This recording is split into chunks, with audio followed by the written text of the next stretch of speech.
again, we are coming to you live from our nation's capital with right now a little bit of breaking news this morning. We have to start the show. This is a Bill Press Show breaking news update. Oh, my God. I don't even know what we're doing. Neither do I. No. You know, we had a big medical crisis yesterday with one United States senator recovering from surgery, John McCain, out in Arizona. Right. They had to delay. Just learned that there is another medical crisis in the United States Senate. Republican leader Mitch McConnell is hospitalized this morning. He is in the hospital. He's been diagnosed with a low white vote count. Yeah, a low white vote count. His doctor says if his vote count doesn't improve, he may not survive. This is very serious this morning. I feel terrible for Mitch McConnell. I do too. Yeah, right. That's what happens when you count on those white votes. That's it, man. You got it. Couldn't put them together. No, indeed. And by the way, that thanks to Andy Borowitz from the New Yorker for that little that little breaking news. That white beef. Mm-hmm. Yeah, it was how. Okay, let's get personal here, right? Everybody's got questions about what happened over this healthcare debacle. Here's my question. How did Mitch McConnell get the reputation for being so smart? What is that based on? I mean, this is a guy who said, remember, our number one goal is to prevent Barack Obama from getting a second term. Yeah, how did that work out? And then after he got reelected, Mitch McConnell basically says, well, our number one goal is still to stop everything that he wants and block everything that he wants. I mean, it was just no. He never showed any moxie. He never showed any ideas, for sure. He never showed any initiative or strategy about how to move forward. If he had, they'd have a health care plan ready instead of just a campaign slogan for 7 or 8 years. So this week, it has been a string of disasters. And let's remind you, this week, right? Wait a minute. We're only in the third day of this week. I right? know. So this week, 3 days, 3 colossal disasters on the part of Senate Republicans who control the Senate with 52 votes and control the House, of course, and the White House. Okay. So day number one, Mitch McConnell says, okay, well, we got this bill from the House, and we're going to, this is our new bill, and we're going to put it up, and we just need 50 votes at least. We'd like to have 51 or 52. We'd need 50 because Mike Pence will break the tie. Well, they couldn't get the votes for that. Failure number one. So then Mitch McConnell, that bill, reminding you, which the Congressional Budget Office said, would deprive 22 million Americans of their health insurance over the next 10 years. Couldn't get the votes for that because Republicans said, I'm not going to vote for that. Something that's mean.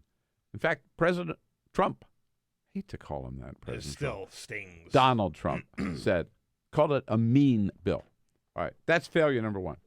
So then Mitch McConnell says, all right, here's what we'll do. We'll redo this bill. Yeah, and by the way, in the process, we'll make it even worse. And so they go forward. He goes forward with that, and then he says, okay, we're going to have a big vote on this. It's going to be so great, and people are going to rally around it because we gave Ted Cruz everything he wants. And this is a vote, the second attempt to repeal and replace Obamacare. That failed spectacularly, went down. Of course, as we talked yesterday, this is how fast this thing is changing. When Senator Jerry Moran and Senator Mike Lee, Utah and Kansas, they came out together and became the third and fourth senators who would vote against that second attempt to repeal and replace, meaning that they were down to 48 votes. They couldn't even get up to 50 for Mike Pence to break the tie. So then yesterday morning, Mitch McConnell says, okay, we have a new plan. All right. So, but let's start with yesterday morning. This is Mitch McConnell on the floor saying, obviously, we don't have the votes for this second bill, but we're still not going to give up. I regret that the effort to repeal and immediately replace the failures of Obamacare will not be successful. That doesn't mean we should give up. So, he says, here he is. This is announcing this yesterday morning. All right, we'll come up with a new plan. In the coming days, the Senate will take up and vote on a repeal of Obamacare combined with a stable 2-year transition period as we work toward patient-centered health care. Oh, so now the new plan is repeal and delay, which means repeal and replace it with nothing. Because if you think that in 2 years they're going to come up with a new plan, they had 7 years, they came up with nothing. So the idea that you're going to count on them to deliver a new plan in 2 years is, everybody knows it's meaningless. So it's going to be repeal and delay. That's what they're saying now. And now, of course, this is yesterday morning.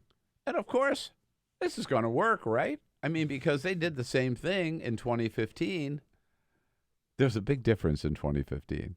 In 2015, Barack Obama was the president. In 2015, they could vote to repeal only with no replace. And you know why? Because they knew Obama would veto it, which he did. So they knew it was a message vote. It was a meaningless vote.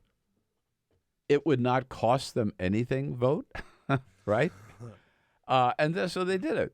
So Mitch McConnell, again, yesterday morning, we just heard him say, this is our new plan, repeal and delay for a couple of years.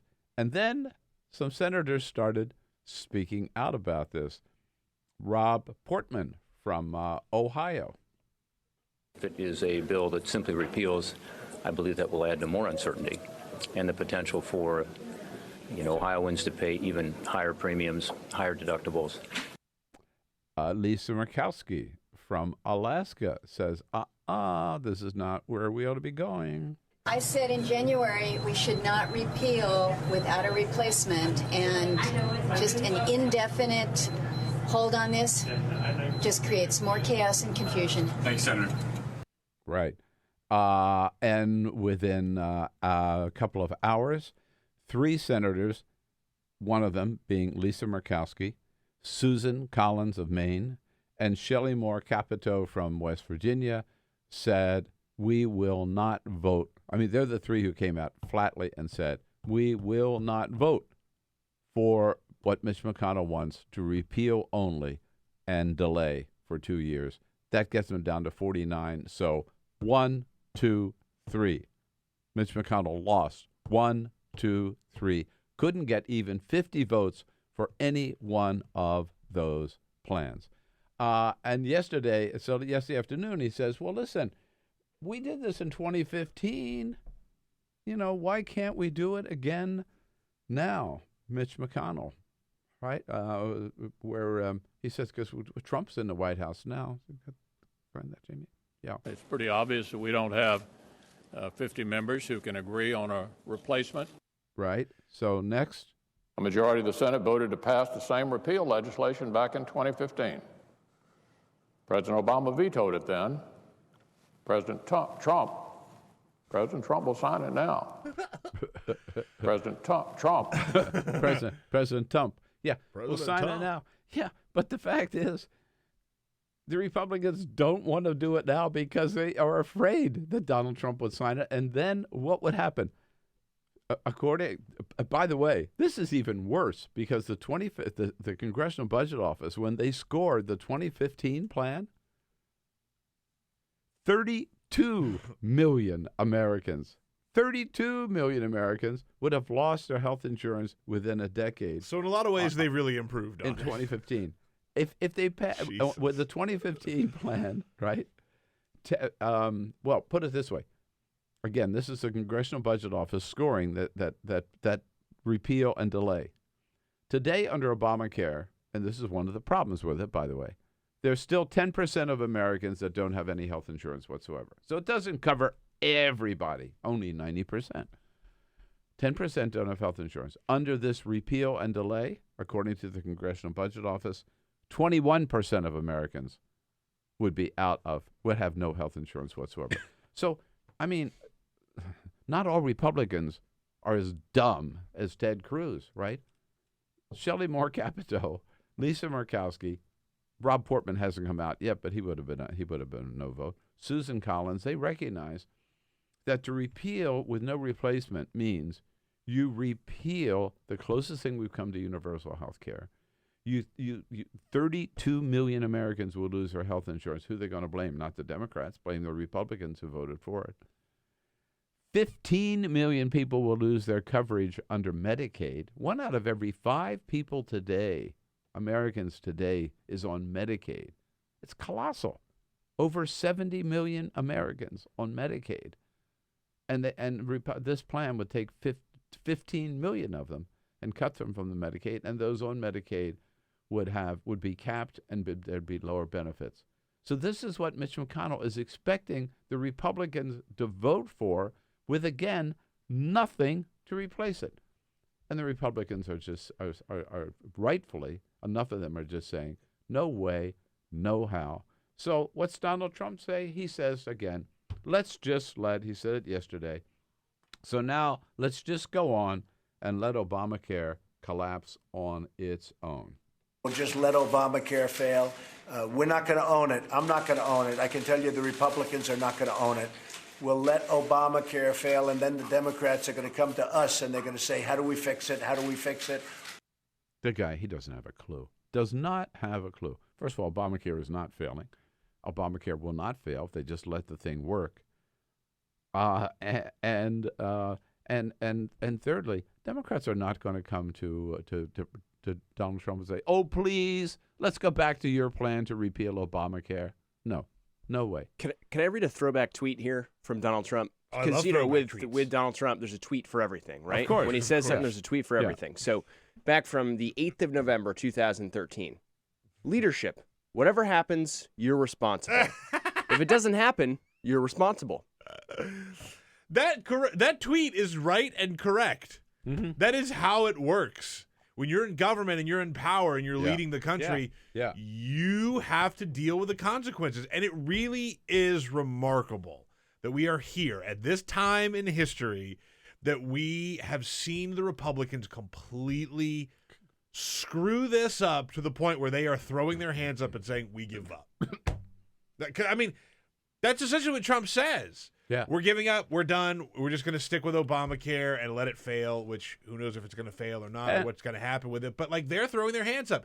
They have no idea what to do. No. And by the way, that Donald Trump tweet, the fact is that Trump has been all over the place on health care. He doesn't know anything about it. Remember, he has gone from when he was a candidate saying, we're going to have the best plan. You are going to have the best health insurance ever. Every American is going to be covered, and you're going to have the quality insurance plans that you can afford. In fact, and now going from there to now just wanting to repeal Obamacare and replace it with nothing. I mean, two extremes. Right. Thanks to NBC News for putting together a little historical montage of Donald Trump all over the place on health care. You're going to have such great health care at a tiny fraction of the cost, and it's going to be so easy. Nobody knew that health care could be so complicated. It's a complicated process, but actually it's very simple. It's called good health care. We're going to get this passed through the Senate. I feel so confident. Now, Donald Trump. Well, it's called good health care. Mm-hmm. Yeah, right. Dumbest president of all time. Dumbest president of all time. Has no idea what health care is or how it works. Right. And so he's invited all the Republican senators. So I think the classic is that 2 nights ago he had invited all the Republican senators for dinner. Well, maybe not all of them. In fact, particularly 2 of them were not invited, and a few others maybe said they wouldn't go. So they have this big dinner down at the White House with all these Republicans and Donald Trump in the Blue Room. And according to reports from the senators who were there, Donald Trump, this is to plan how they're going to win the healthcare battle. All Donald Trump talked about was Paris. What a great time he had in Paris. It was so beautiful. They had a big parade. He loves parades. He was talking about all the tanks that were in the parade and all that kind of stuff. Meanwhile, Jerry Moran and Mike Lee, 2 senators who were either not invited or did not attend, they're up at the Capitol writing a statement saying that they cannot support the repeal and replace legislation. That they're the one who dropped the hammer on Mitch McConnell and Donald Trump. And Donald Trump and Mitch McConnell down at the White House knew absolutely nothing about it. Not only that, the president's legislative aides, whose job is to touch base with these senators every single day, several times a day, they were steering the legislation to the Senate. Mike Pence, who had been up there several days in a row talking to senators, none of them had any idea what Mike Lee and Jerry Moran were up to. And so they leave the White House feeling all good about how much success they're going to have the next day. And then they get the message that 2 senators had dropped the bomb. Just a punch in the gut. Yeah. But it just shows how totally out of touch they are.